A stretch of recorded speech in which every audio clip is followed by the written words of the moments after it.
السلام علیکم دوستانو. آیا کله مو داسې احساس کړی چې کار مو دومره زیات وي چې ذهن مو ستړی شي؟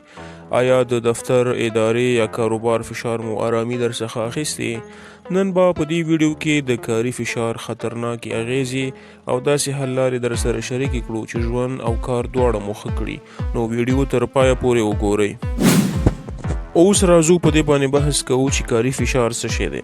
کاري فشار هغه حالت دی چې انسان د زیات کار، خراب چاپیریال یا ذهني ستونزو له امله ستړی او بې حوصلې شي.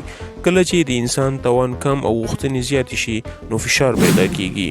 د کاري فشار مهم لاملونه عبارت دي له د کار زیاتوالی، د وخت کمښت، خراب مدیر یا ناسالم چاپیریال، د معاش کمښت، د استراحت نشتوالی، د دندې ناامني. دا ټول هغه عوامل دي چې انسان ذهنن او جسمن کمزوری کوي. د کاري فشار نښې: که یو شخص ژر غوسه کیږي، تل ستړی وي، تمرکز نشي کولی، خوب یې خراب وي، له کار سره علاقه له لاسه ورکړي، نو پوه شئ چې هغه د کاري فشار ښکار شوی دی. اوس راځو د کاري فشار په زیانونو باندې خبرې کوو. کاري فشار یوازې ذهن نه خرابوي بلکې روغتیا خرابوي، د کار کیفیت کموي، د ادارې پرمختګ دروي، د انسان شخصي ژوند اغیزمنوي. ځینې وختونه شدید فشار انسان تر ذهني ناروغیو پورې رسوي.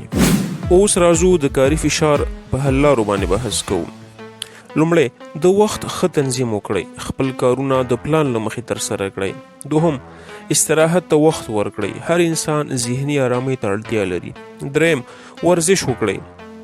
ورزش د ذهن فشار کموي او انرژي زیاتوي. څلورم، مثبت فکر وکړئ.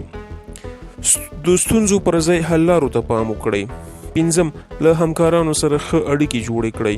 ښه چاپیریال د فشار کچه راکموي. شپږم، د کار او شخصي ژوند توازن وساتئ. ټول وخت یوازې کار مه کوئ.